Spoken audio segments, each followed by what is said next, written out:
listening live or through the archives, as we spend another couple of hours teaching and supporting people in using some of the most powerful, effective, efficient, and accessible tools I've ever discovered. These tools are made available absolutely free from the tireless efforts of Dr. Michael and Jeannie Rice on the website at whyagain.org, whyagain.org. If you go to that website, click on the link in the upper left-hand corner of the page that says Start Here. It will take you to a page where you can download and read Chapter 24 of Dr. Michael Rice's book. The book is titled, Why Is This Happening to Me Again? And that chapter of that book provides a narrative description of the primary tool in this work. That tool is called the Reality Management Worksheet, sometimes called the Reality Management Wake-Up Sheet. It's a tool I've been using to great effect for over 17 years to improve the quality of my life and relationships, manage my emotions, and turn any negative emotion I experience into part of the infallible guidance system that each of us have been gifted. You can also go to your app store and type in the 3 words Heartland Aramaic Forgiveness and get access to a completely free and private app that contains the Reality Management Worksheet, an abbreviated version of that worksheet process, and a copy of the Drag-On-Klingon game, which is a wonderful way to introduce these tools to even younger audiences. You can also download a host of audio files that have been curated out from the past 10 years of this internet radio show that they now call a podcast. And the curated shows, many of them contain examples of people being stepped through that worksheet process so that they can serve as a tutorial for you. And you can build a tremendous amount of knowledge and experience by listening to those shows and then doing your own worksheets. We've also made the commitment in this year to work through the Course in Miracles lessons, and today is the 172nd day of the year, and the workbook lessons began a review on Monday, and the review commentary talks about how we're ready to give more effort and more time to what we undertake. We recognize the ministers of God, of creation, of love. And creation is but love, and therefore so am I. So that's the update in the review. Catches us up to today, which is the 172nd day of the year. And the Course in Miracles experiment by Pam Grout, her lesson 172 reads, "The universe is programmed to support your happiness." Robert Frost is quoted as saying, "I am not a teacher, but an awakener." Pam writes, "The dude is but love, and therefore so am I. In my defenselessness, my safety lies, and I am among the ministers of the dude."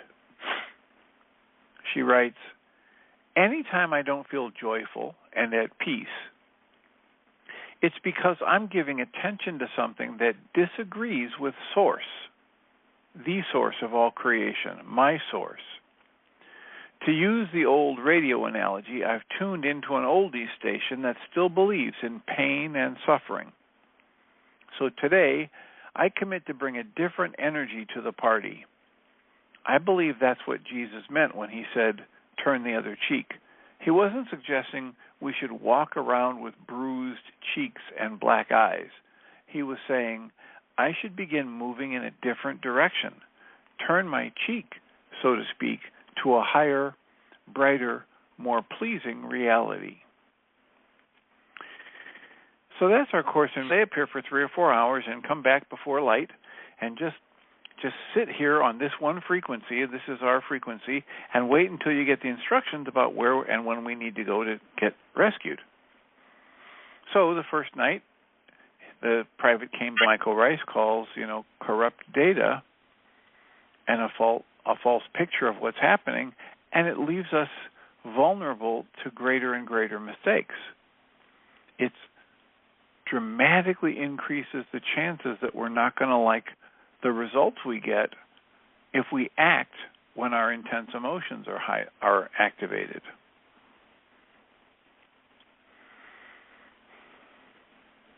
So as Michael Rice says, driving down a mountainside at pitch black at night and your lights go out, the only reasonable thing to do is stop the car. Do not keep driving thinking, well, I'm familiar with this road. I think it curves to the right here in about 100 yards. When we have intense anger or fear or sadness and we're faced with an important decision, the most important thing to do is stop.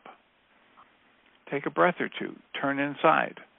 Ask ourselves how we're creating that intense emotion and take corrective action. If we have access to tools like Michael and Jeannie make available, use the tools. Cancel the goal. Restore ourselves to that calm, loving, peaceful state or that awareness of our perfect safety before we choose a word or an action. Chemicals does not make a person susceptible. If she becomes an addict, it's because she's already at risk. So this set of tools that Michael Rice and Jeannie Rice make available are specifically designed to help us remove the internal pain, conscious or unconscious, that leaves us seeking escape, that leaves us wanting a solution outside of the self. And the difficulty is, because the pain is internal, any lasting solution must also be internal. And we are hoping that you will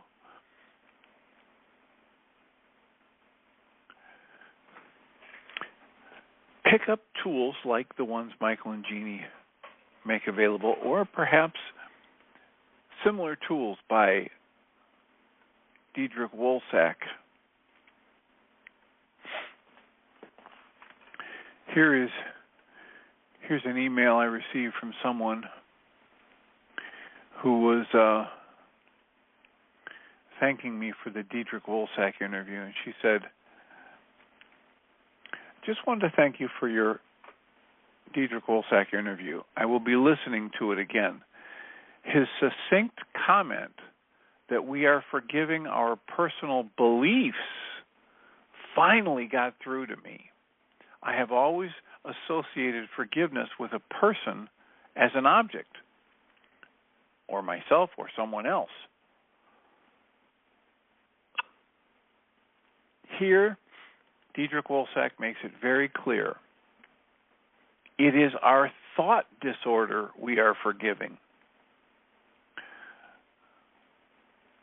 So, she has been listening to this internet show. She has been listening to Dr. Michael Rice. And it took this, it didn't take this interview, but finally, as she was looking at it and listening to it again, she got an insight that she'd never had before, which is blatantly, directly stated many times from Dr. Rice and myself. When did I feel this type of anger as a child? And there are many situations in which I felt a lot of anger as a child, but the one that this most reminded me of was the ongoing fighting between my parents. And because I was too young, I couldn't just leave the house. So I was pretty much forced to have to listen to it all the time. And I hated it. And I just wanted them to shut up, and I even tried once, and I don't think I was more than 4. I don't even remember what my methodology was, but I just so wanted them to stop fighting that I came up with some way that I thought would help them stop fighting. And when I approached them with my solution, they wouldn't even listen to me. It was like they thought it was absolutely ridiculous that a 4-year-old could have a solution for them. So anyway, I did everything I could to try and stop them from fighting, but I mean, there was really nothing else I could do, right? I was just forced to listen to it. And so this is what this really took me back to, this current situation. So the next step in his process is, okay, so what belief did I form about myself in that situation? And what I came up with was that I believed that I was helpless. Now that kind of really rings true to me that was it, because that's been like an ongoing theme throughout my life. So it's like, okay, that's what it was. So then, the next step is that, you forgive yourself for having, or you forgive, like you were just saying, it's actually you're forgiving the thought, false belief. The false belief that you are helpless. But, when I look at that situation, I was like, well, I pretty much was helpless. Now, this is my first question for you about this process, okay? So when I first looked at it, I was like, okay, well, I pretty much was helpless back then. There really wasn't anything I could do, but I'm not helpless now. But I don't know if that's like, or is he, because he says, when he's explaining the process, that's always untrue. Well, and I would assume that's because I'm not really that little kid. That's really a self-concept, a self-created concept, and that's not who I really am. And who I really am could never be. There will be some other negative thoughts if you just stay with that. Right. Okay. So you're on one that is a literal truth at that age, right? I don't have power over my parents. Right. Right.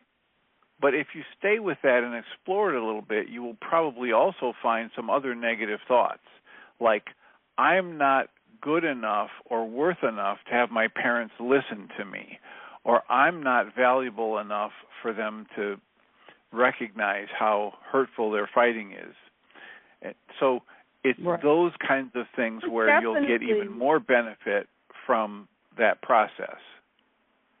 Okay, because that definitely was a huge thing back then. Like I did feel like, because there was other things going on in the house where I was literally being like attacked, and I felt like my mother would be sitting there eating her breakfast.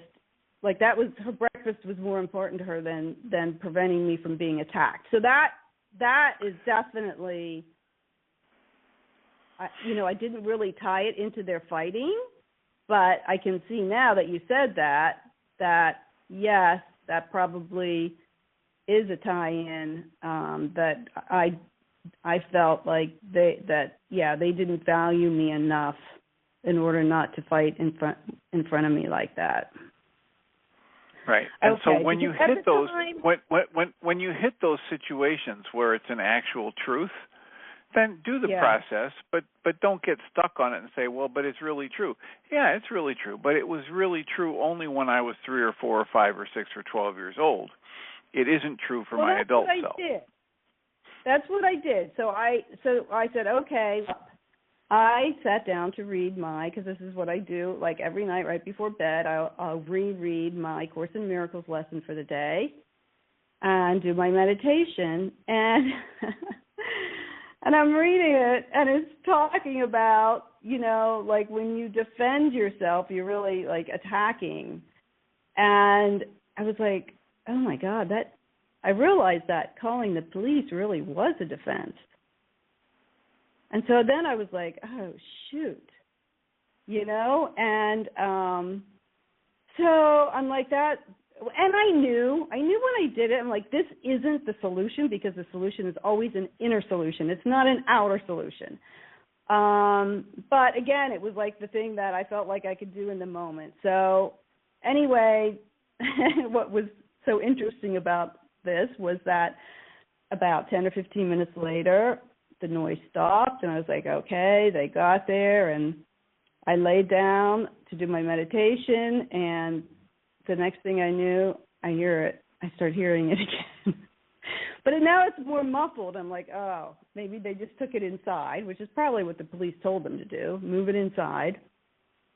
And before I knew it, they were back outside again. And, it was, the music, singing at the top of their lungs with the music.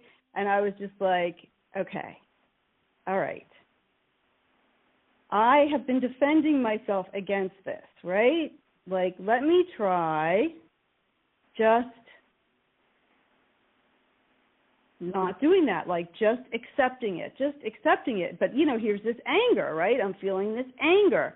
But anyway, I go over to the window, and I was just like, to even get closer to it. And I was just like, let me just try listening to this. And what was so funny, Dr. Jim, was when I started hearing the lyrics to the song that was playing at that moment, it was, let it go, let it go, let it go. This is a love TKO. I just had to start laughing. I was like, well, I feel like I'm being like, like I'm in a boxing ring with this thing, but it's a love TKO. I just thought that was so funny. So then, but I was still angry, right? I was like, oh my God, so I thought, okay, well, let me try doing a worksheet, right? But I wasn't willing to actually get up, turn on the lights and sit down and do one, a written one. So I just started doing it in my head. And the goal that I came up with was to be calm and at peace amidst all the noise. That's what I really wanted, was to be able to just be at peace, no matter what's going on around me. So when I canceled that goal, that's when I saw, not only have I been defending myself against the noise, but I've really been trying to defend myself against what I'm feeling about the noise. So that's when I just, allowed myself, because, this is what I do all the time. I get angry, and then it's like I defend myself from the anger, because I don't think these issues can harden into ideologies, which are then passed down through the generations. Heal, I offered. Only with tools designed to complete the task can we heal our pain. And we're going to offer the thought here that, nothing can hurt you. I mean, let me back up a little bit. Shy of somebody, doing something like punching you in the nose, nothing anybody can say can hurt you. However, if there's hurt in you, they can resonate that hurt, and when they do, the normal response in our culture is, you hurt me, you made me mad, you made me sad. When the truth is, whatever anybody says, there can be no inflicting of pain on an individual, but the pain that an individual is already carrying can certainly be brought into activity by what others say and do. When I realize that, then I stop projecting my pain onto others, and I realize that if somebody makes let's say an insulting comment, I can look at them and go, wow, I guess you must be carrying that, the hurt of that insult around with you. Can I support you in healing?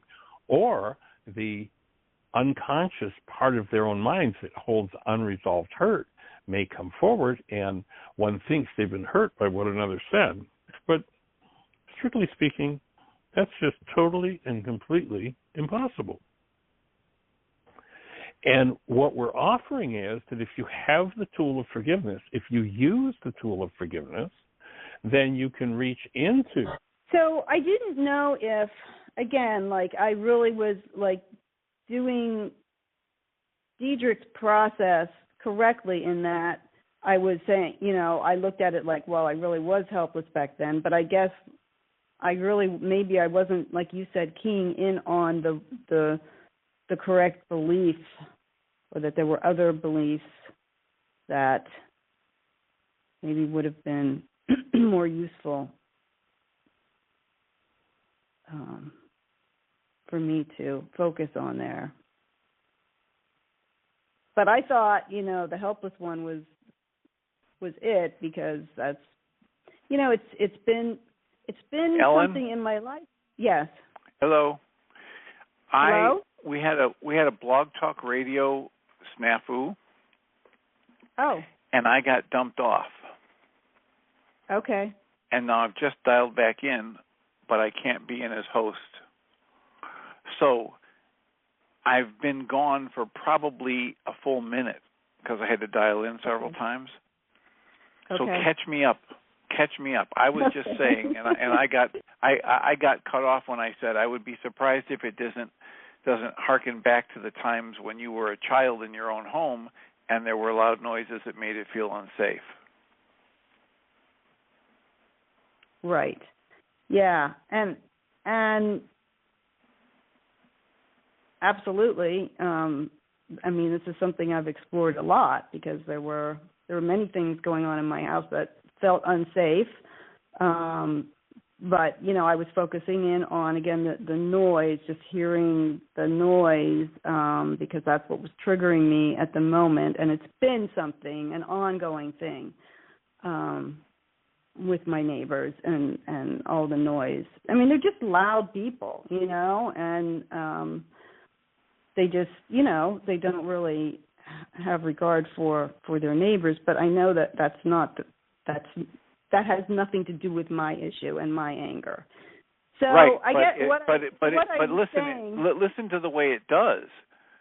Right? It does have to do with, because your parents would carry on loudly and angrily and aggressively without having any concern for how it impacted you. Oh, right. I'm just saying that today, what my neighbors are doing is actually a gift for me, because it's you know, they aren't the cause of my anger, is all I was saying. This goes back to, like you said, when I was a child. Never be helpless. But I really thought that was the one to key in on, only because that has been a theme throughout my life, feeling helpless. And so it's caused me to become someone who pretty much, you know, I can do most things on my own without anyone's help. Like, that's what it kind of like led me to. That I, but again, you know, you get into these situations, you can't, you know, what can you do? Except that recognize that this is something within me that needs to be healed. It isn't something to take care of out in the world. And so that's what I'm, you know, trying to do at this point. But I didn't feel like I had a whole lot of success with it, and I didn't know if it was because I wasn't really understanding his process. Well, think about it in terms of it just exploring alternative negative thoughts about yourself. And the more you explore the alternative negative thoughts about yourself and then dismantle them one at a time, the more progress you'll have. It's like with Michael Rice's worksheet process, I might do 10 or 15 or 30 different worksheets on a particular issue and then still feel like it's not completely resolved. But every time I do the process, I get some benefit. Right. So if I'm looking for a particular benefit, a particular outcome from an individual worksheet, I'm probably going to sabotage the system.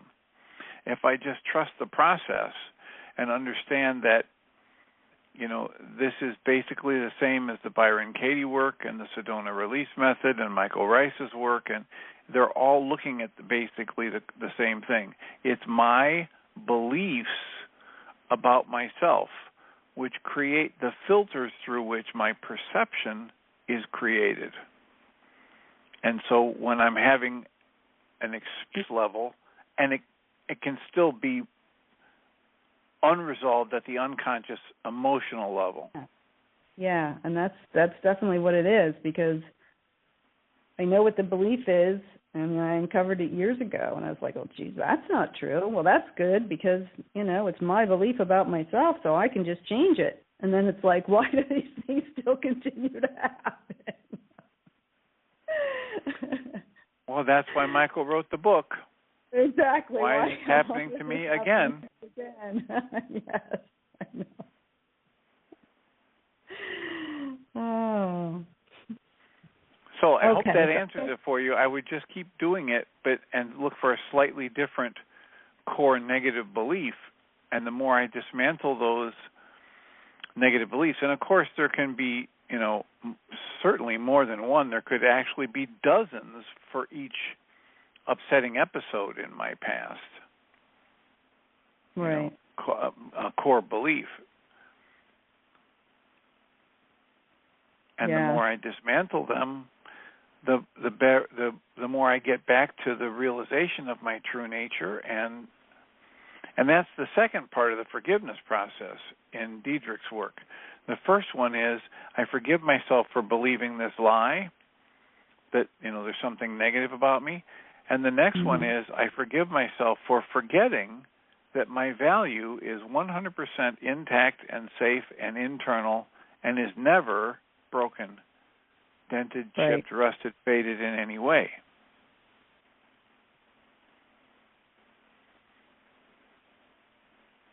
Yeah, I loved when I heard him say about the first forgiveness, because that was something that, I don't know, a couple of years ago, suddenly I had some event happen and I knew there was something having to do with my inner child that needed to be forgiven. Yeah, and essentially in both work, even though Diedrich uses the word forgiven, to forgive it, his meaning of it is almost identical to Dr. Michael Rice's, which is I need to remove it. I need to dismantle the false negative belief.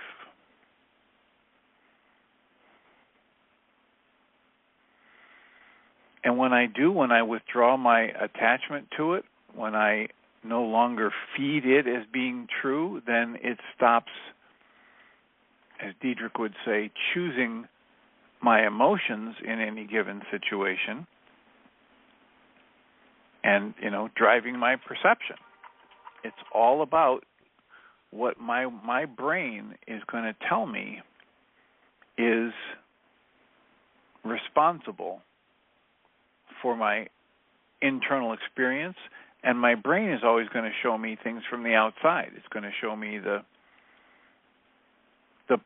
it's going to use the product of my five senses to create a picture. And the way my culture teaches me to do that is the focus is always going to be on the outside events and people, and so that's another, Diedrich's work is almost exclusively developed from deep dives into the Course in Miracles.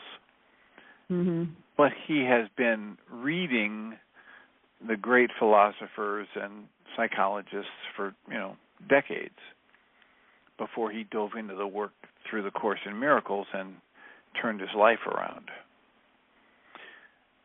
So it's going to have, strong similarities to Michael Rice's work, because they're both completely in alignment with Course in Miracles and the ancient Aramaic text, the Kabbalist manuscript, etc. Right.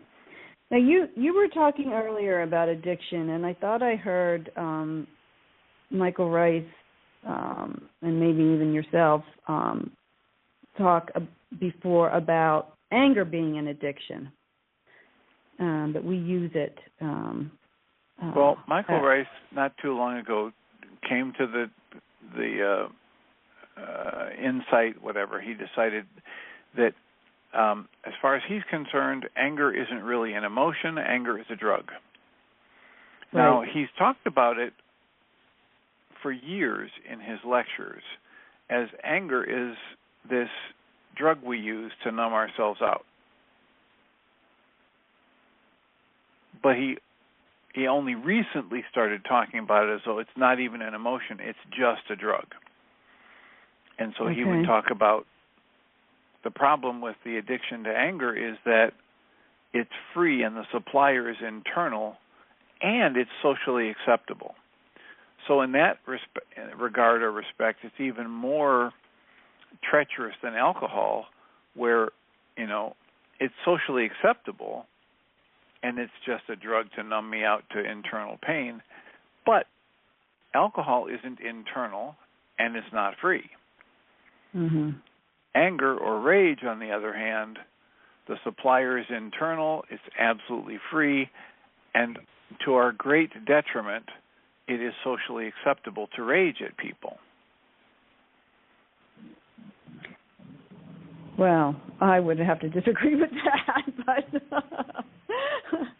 so I was just curious then, because that is, of all, when things happen and I get upset, that's generally what I'm most often feeling is anger.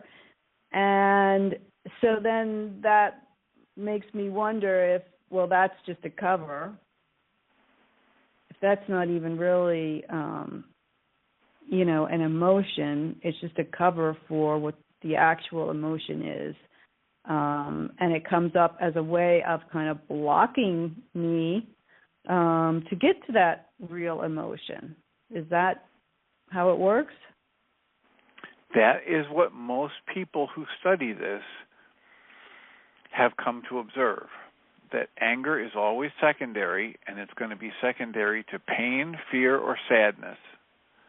And so when I have anger come up, I give a whole lecture about how anger is a survival-level defense mechanism. And so I tell people, whenever you feel angry about anything, do a quick scan of the environment and make sure that you and your loved ones are not in any serious physical danger. And once you realize that they're not, then take a breath, turn the focus inside, and ask yourself, okay, how am I making a mistake here? Because I'm using a survival-level defense mechanism in a situation where survival isn't the issue. So it's a complete error on my part to use anger or rage unless I'm fighting for my life or the lives of my family members. And every other time, whether it's traffic or somebody calling me a horrible name or somebody stealing $30,000 from me, every other time I use anger, it's covering up my own pain, fear, or sadness internally. It's an inappropriate energy expenditure, and it's only going to create more problems. Mm-hmm. It's never going to resolve a problem. The only problem that rage, fight, or flight response was geared to resolve is survival in the moment from a physical threat to existence.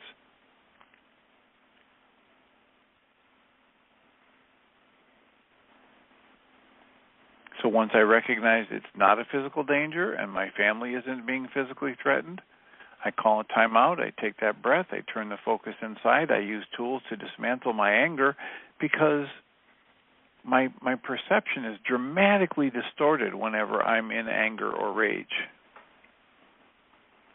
Always going to be the case.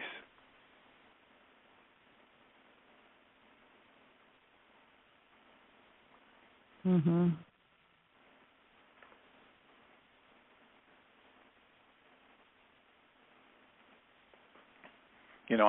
I talk about if you've ever interviewed a trial attorney, ask him or her what state of mind they want the witness for the opposing side to be in when they're cross-examining them. And you can ask them, do you want them to feel calm and safe and secure? And they'll say no. And you ask them, so what do you want them to be feeling? I want them to feel anger or fear. Why? Because that's when they make mistakes. Mm-hmm. And that's a trial attorney's job, is to get people from the other side to make mistakes. Now, you can, if you want to, you can pretend that that's a special case that only applies to certain people when they're in the courtroom on the, witness stand being interrogated by the opposing attorney. But I don't think that's valid. I think it's all of us as human beings have this mechanism that whenever any intense emotion is up to a certain level, we're triggered, we are not perceiving accurately. And the distorted perception leaves us with what highly recommended.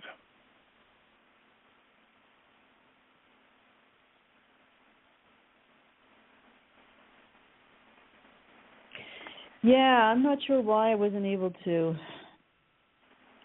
get out of that the other night.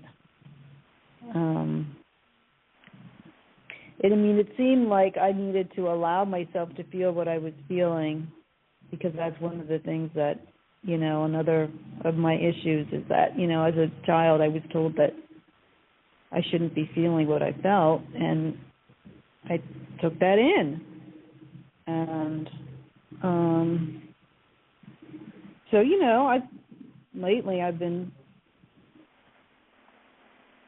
telling myself, I give myself permission to feel exactly the way that I do. I'm not going to keep pushing it away, and yet that's what, that's what automatically happens. But then, I caught it the other night, and I was like, okay, just allow it. Just allow it. Don't defend yourself against it. And explore it. There's the idea of I can allow my emotions, and if I step back into the observer mode, I can observe them. I don't have to be driven by them. Right. So I can step back and apply the tools. I can start exploring, okay, what are the other negative beliefs that I downloaded when my parents were fighting? And then, use Diedrich's model or Michael's model and do some worksheets. And yeah, that's what I didn't do. I didn't really explore, like you say. I was just kind of really laser focused. But I will keep that in mind then for future. So thank you. You're entirely welcome and deserving. And feel free to give us updates if you explore some of those other negative beliefs and then either use Michael's work or Diedrich's work and dismantle them and see how it shifts your perception about what is the experience of noise at night in the neighborhood or from your neighbors.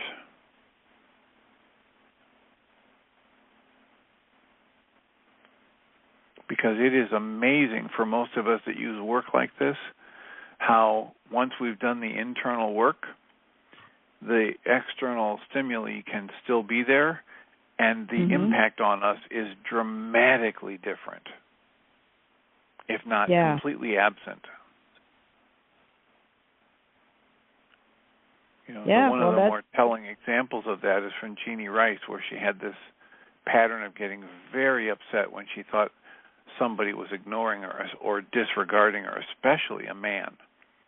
And she met Michael and learned these tools and started doing her own support group and doing all that stuff. And then the next thing you know, years later, she was in a group where a man ignored her, and Jeannie didn't even notice it. And at the break, a young woman came up to her and said, "Do you believe what that guy did?" And Jeannie said, "What?" And the young woman was thoroughly triggered by it. And Jeannie wasn't triggered in the least. So we've got 9 minutes left. Let me turn on the microphone. Hold on a minute here, Ellen. I'll turn on the microphone for area code 847. This is Mary. It's Mary. Yeah. Yeah, great conversation. I tuned in just a little bit late, but I guess I was a little confused in Ellen's story. It sounded like, I don't know, there's a point even when Michael talks about how, well, this work isn't to be a doormat either. So, you know, and I understand you want to go through your own, you know, you don't react when you're angry. It can always go bad. But at a certain point, if somebody's, I didn't hear the whole story, but if somebody's like screaming and partying outside your window, and let's say you got to go to work or whatever, I don't know. It felt like, and maybe I'm misunderstanding that, Ellen, you said something about when you had called the police that then you heard the music and it sounded like you regretted doing that, but I don't know if that's a bad thing. I mean, you do have to take care of yourself in a physical world, you know, and not be a doormat. So I guess that's where I'm looking, going, yeah, I know I have to do my work on an issue like that, but at a certain point you got to stop the behavior if they haven't cooperated with you in the past. Am I going in there? I know that's like off what you're talking about. I understand that, but there just seems some sort of regret there that I didn't understand. Yeah, no, it just so happened that right after I called the police, then I was reading the Course in Miracles lesson for the day, right, and was talking about, you know, whenever you defend yourself against something, you're actually attacking, and then I realized that, well, I really was defending myself against something, and so yeah, I did feel a sense of, it wasn't so much regret, I guess, as just that, well, and I kind of knew when I called the police, this isn't going to solve my issue. This may solve the outer happening that's going on right now, but it's not, it's just like putting a little Band-Aid on an effect and not going to the cause. So, yeah, I mean, I did feel like that was my solution, my outer solution, but I also knew that I needed to resolve this internally in order that it doesn't keep happening. Right. I heard, Dr. Yeah, Tim. I understand what you're saying. I just heard, Tim saying that, sometimes some of that stuff will not go away, but, like Jeannie's thing where you don't notice it after a while. But I don't know, there's a lot of things you're going to notice, like somebody having parties outside your window or whatever. I don't know. Sometimes it's just, I don't know, you got to do what you got to do. I just thought you had some regret there. That's all I was bringing up. That's just my stuff. It just drove home to me that wasn't a solution. It was just a temporary Band-Aid. Band-Aids are good. Right. I mean, I felt that that's what I needed, and that's why I did it. But at the same time, I also knew that I needed to go internally with this and find the core issue within myself. Mm-hmm. Yeah. And okay, that's the essential message, Mary, is that it's both and. It's not either or. Okay. And so, I would also recommend, if you have that kind of thing, calling the police, holding those people accountable. I mean, if you're supposed to be living in community, there are certain things that you can't do without being disruptive to others. And if I do that and I don't do my internal work about the upset, then I'm not going to have the peace, even if the music stops. Then I'm going to have to be worried about, the next thing. So it's both. It's both, exactly. Yes, understood. Okay, that helps a lot. Thanks. All right, you're welcome and deserving. Thank you for the call. Mm-hmm. Anything else, Mary? No, I'm good. Thanks. Okay, blessings. And what's your status, Ellen? Have we covered the material? Yeah. I just need to do some further exploration. Like I said, my reaction the other night wasn't as intense as it's been in the past, so I recognize that I have made some progress. And I think there are some other beliefs that are tied in with that one that I need to do the work on. And I think, when when they're all tangled together, just focusing on one can only get you so far, is what I'm the message I'm getting from this conversation. Yeah, it's just like and when I heard myself say the idea that if I enter a worksheet with an expected outcome or an expected result, I'm probably setting myself up for failure. I need to be willing to do, as Michael Rice is so often quoted as saying, an infinite number of worksheets until it's resolved. So I want to be willing to just keep calling up the issue and looking at it from a slightly different perspective, calling up a different goal, calling up a different thought that might generate the negative emotion. And every time I do, a slightly different focus, a slightly different energy resonating in my brain, and then when I cancel whatever goal is associated with that energy, it's going to, it opens, as Michael would say, opens a keyway to a different part of my mind, the unconscious part of the mind. Yeah. So whether it's an endless series of worksheets or an endless series of repetitions of Dietrich's work, or a willingness to do an endless amount of Byron Katie's questioning. I just started reading another one of her books. A friend of mine, and she had not read 1,000 Names for Joy, and I had not read the one that she had, which is called A Mind at Home with Itself. So we just swapped, and so I'm very excited to read this one. I think it was written quite a bit afterwards, quite a bit later than the other one. Quite a bit later than 1,000 Names for Joy. 1,000 Names for Joy. Yeah, but I actually didn't look to see what the date on it was, but all of these different techniques are helpful, and I find myself, using multiple ones.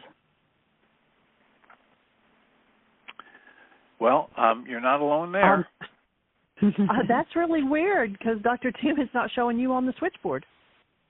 Well, Jeannie, we've had all kinds of problems. I've been trying to shield the listening audience from it, but yes, I'm here, but I'm no longer allowed to be host, and only about a minute ago did it drop off my host phone number, so I couldn't call back in as host. Wow. Okay.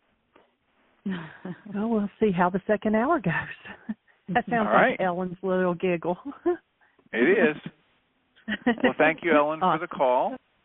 Oh, thank you so much for supporting me. You're very welcome. And I'll remind us all that we come from love. We're made of the stuff we call love. We actually are love, and everything else is false. Welcome, Jeannie Rice. Thank you, Dr. Tim.